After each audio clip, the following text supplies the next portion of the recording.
আসসালামু আলাইকুম। ফার্মস ভিডিওর পক্ষ থেকে আপনাকে স্বাগতম। এখন আমি আপনাদের সাথে ভিডিওতে যে বিষয় নিয়ে আলোচনা করা হবে সে বিষয়টি হলো শতমূল গাছ। এই গাছটির ঔষধি গুণাগুণ নিয়ে আপনাদের সাথে আলোচনা করা হবে। আমার এই ভিডিওটি যদি আপনাদের একটু ভালো লেগে থাকে তাহলে প্লিজ লাইক, শেয়ার, কমেন্ট এবং সাবস্ক্রাইব করবেন। আপনাদের কোনো বিষয় যদি প্রশ্ন থাকে তাহলে আমাকে কমেন্ট করবেন, আমি পরবর্তী ভিডিওতে আপনাদের সেই বিষয় জানিয়ে দিব। শতমূল গাছ একটি অধিক ঔষধি গুণ সম্পূর্ণ। এই গাছটি যদি আপনার বাগানে বা ছাদে বা টবে যদি চাষ করে থাকেন, ও মূল খেয়ে আপনি অনেক রকমের রোগ থেকে মুক্তি পেতে পারেন বা অনেক রকম রোগের জন্য এই গাছটি ব্যবহার করতে পারেন। এজন্য একটি মূল্যবান গাছ। এই গাছটি আপনারা সবসময় লাগাবেন, তাহলে আপনারা এইসব রোগ থেকে বাঁচতে পারবেন। এই গাছটির মূলত হজমজনিত বৃদ্ধি করে, হজম বৃদ্ধি করে এবং বায়ু নিষ্কাশনে সহায়তা করে।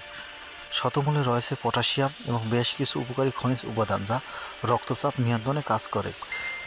অ্যাসিডিটি, ব্যথা, ডায়রিয়া, আমাশা ও শরীরের নানান প্রকার দুর্বলতা দূর করে। শরীরের দুর্বলতা দূর করে এবং স্থানের দুধ বৃদ্ধি করে এবং গর্ভবতী মহিলাদের প্রস্রাবের জ্বালাপোড়া, শ্বেতস্রাবণ ও রক্তস্রাবণজনিত সমস্যা কার্যকারিতা ভূমিকা রাখে।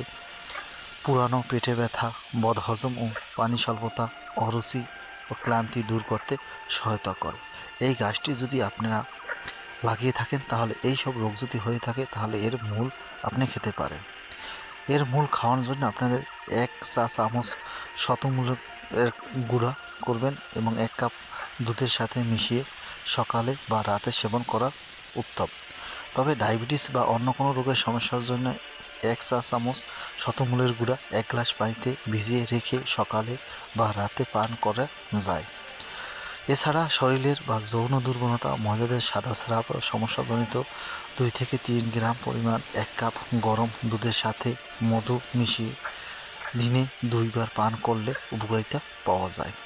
এইভাবে যদি আপনারা এই শতমূলের গাছটি ব্যবহার করেন ঔষধ হিসেবে, তাহলে আপনার এই রোগগুলো ভালো হয়ে যাবে বা এইভাবে ব্যবহার করতে পারেন। প্রত্যেকটি গাছের এই তেজস্ক্রিয়া রয়েছে বা সাইন্টিফিক দিক রয়েছে, তাই অতিরিক্ত সেবন করা যাবে না। আমার ভিডিওটি ভালো লাগলে প্লিজ সাবস্ক্রাইব।